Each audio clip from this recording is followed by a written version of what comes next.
Hi friends, welcome to Blessy బంగారం. మన యొక్క ఏపీ రాష్ట్ర వ్యాప్తంగా ఉన్నటువంటి విద్యార్థులకు సంబంధించి తల్లికి వందనం పథకానికి చాలామంది సచివాలయాల్లో డిజిటల్ అసిస్టెంట్ వారి లాగిన్లో గ్రీవెన్స్ రేజ్ చేయడం జరిగింది.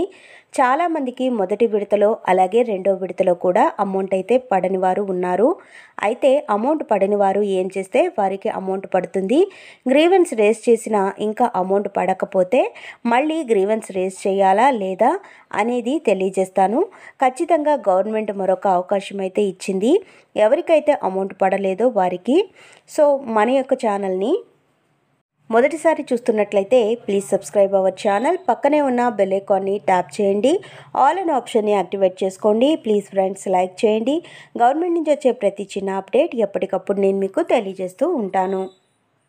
మన యొక్క ఏపీ రాష్ట్రంలో తల్లికి వందనం పథకానికి సంబంధించి తాజా అప్డేట్ ఏంటంటే, ఎవరైతే గ్రీవెన్స్ రేజ్ చేసిన అమౌంట్ క్రెడిట్ కాలేదో, ఎవరికైతే క్రెడిట్ కాలేదో వారికి మరోసారి మీరు గ్రీవెన్స్ రేజ్ చేయండి అని మరో అవకాశం ఇచ్చింది మన యొక్క ఏపీ ప్రభుత్వం. అయితే గ్రీవెన్స్లో ఒకసారి ప్రాబ్లం రేజ్ చేస్తే రెండోసారి గ్రీవెన్స్లో రేజ్ చేయడానికి అవకాశం లేదు. బట్ 2 కేసెస్లో మాత్రం గ్రీవెన్స్ రేజ్ చేయడానికి అవకాశం ఇచ్చారు. ఆ 2 ఏంటి చూద్దాం. తల్లికి వందనం తాజా అప్డేట్. చేయవలసిన చర్యలు. తల్లికి వందనం పథకం కింద ఈ క్రింది కారణాలతో డబ్బులు పడని వారికి సంబంధించి ఇప్పుడు కొత్తగా గ్రీవెన్స్ ఫిర్యాదు నమోదు చేయాలి. 1వది 4 వీలర్ కలిగి ఉండడం. 2వది ఇన్కమ్ ట్యాక్స్ సంబంధించిన సమస్యలు. సో మనకు గమనించాలి, గతంలో గ్రీవెన్స్ చేసిన వారు అయినా ఇప్పుడు మళ్ళీ కొత్తగా గ్రీవెన్స్ నమోదు చేయొచ్చు. అంటే మీకు 4 వీలర్ ఉందని, అలాగే ఇన్కమ్ ట్యాక్స్ మీరు పే చేస్తున్నా, మీ ఇంట్లో వాళ్ళు ఎవరైనా పే చేస్తున్నా, ఈ సమస్యలతో మీకు కనుక తల్లికి వందనం పథకానికి సంబంధించిన డబ్బులు రానట్లయితే మీరు మళ్ళీ కూడా గ్రీవెన్స్లో అప్లై చేసుకోవచ్చు. రెండోసారి అవకాశం ఇచ్చారు.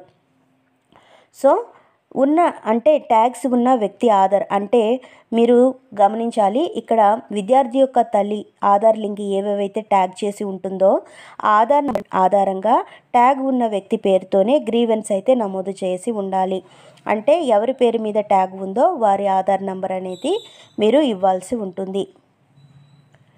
అలాగే మనం చూసుకున్నట్లయితే మీకు మీ యొక్క తల్లి కానివ్వండి, తండ్రి కానివ్వండి, ఆధార్ లింక్ చేసుకున్నటువంటి గ్రీవెన్స్లో ఏదైతే ఎక్కించారో అదే నంబర్ని మీరు నమోదు చేయాల్సి ఉంటుంది.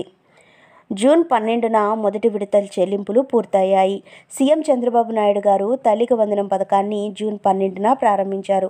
మొత్తం 67.27 లక్షల తల్లుల బ్యాంకు ఖాతాల్లోకి 8,745 కోట్ల రూపాయలను నేరుగా జమ చేయడం జరిగింది. ఒక్కొక్క పిల్లవాడికి 15,000 రూపాయల చొప్పున అందించారు. ఇంట్లో ఎంతమంది పిల్లలు ఉంటే అంతమందికి మనకు ఈ యొక్క ఆర్థిక సాయం అందింది. సో మనం కనుక గమనించినట్లయితే కనుక ఈ యొక్క 15,000లో 2,000 రూపాయలు స్కూల్ మెయింటెనెన్స్ కోసం కట్ చేసి ప్రతి ఒక్క విద్యార్థి ఖాతాలో 13,000 రూపాయలు అయితే జమ చేశారు. ఇది 1వ తరగతి నుంచి ఇంటర్ సెకండ్ ఇయర్ చదువుతున్న వారి వరకు కూడా ఈ పథకానికి సంబంధించిన డబ్బులు అయితే జమ చేయడం జరిగింది. తర్వాత మనం చూసుకున్నట్లయితే రెండో విడత జూలై నెలలో రెండో విడత చెల్లించారు. జూలై 10వ తారీఖున రెండో విడత ప్రతి ఒక్క పిల్లవాడికి కూడా 13,000 రూపాయలు చెల్లింపులు మొదలయ్యాయి. కొంతమంది తల్లులకు చెల్లింపులు ఆలస్యం కావడానికి కారణం చూసుకున్నట్లయితే బ్యాంక్ అకౌంట్కి NPCI లింక్ అవ్వలేదు. National payment corporation of India so NPCI DBT పద్ధతిలో డైరెక్ట్ బెనిఫిట్ ట్రాన్స్ఫర్ విషయంలో మనకు చాలామందికి NPCI లింక్ కాలేదు. కాబట్టి కొంతమంది విద్యార్థుల తల్లులకు ఈ యొక్క డబ్బులు అయితే జమ కాలేదు.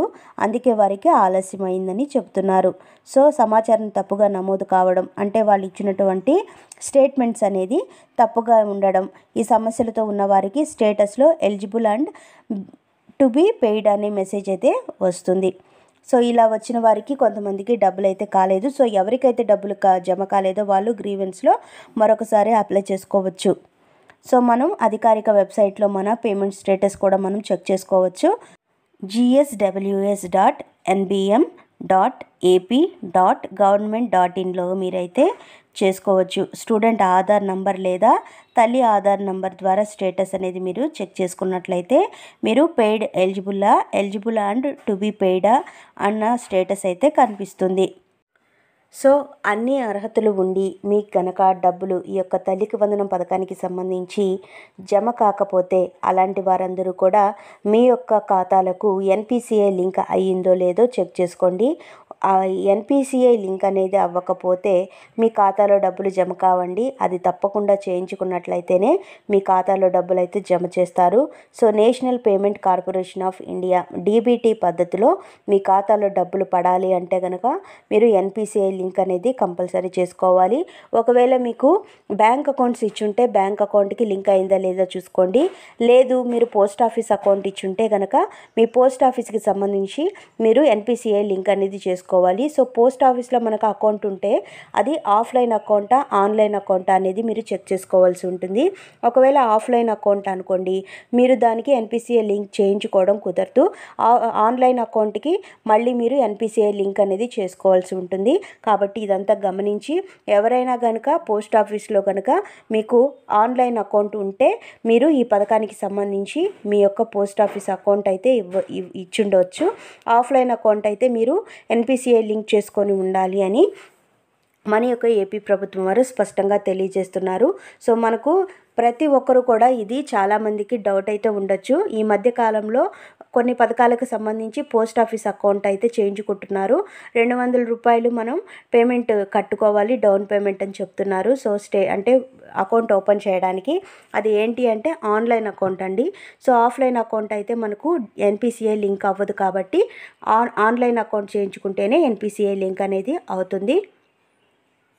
సో ఏ అకౌంట్ అయినా సరే మీరు ఎన్పిసిఐ లింక్ అనేది తప్పనిసరిగా చేయించుకోవాల్సి ఉంది. సో ఫ్రెండ్స్ చూసారు కదా, ఇదండి మనకు వచ్చినటువంటి లేటెస్ట్ అప్డేట్. మరిన్ని వివరాల కోసం మరిన్ని అప్డేట్స్ కోసం మన బ్లెస్సీ బంగారం ఛానల్ని సబ్స్క్రైబ్ చేసుకోండి. Thank you for watching friends. Thank you.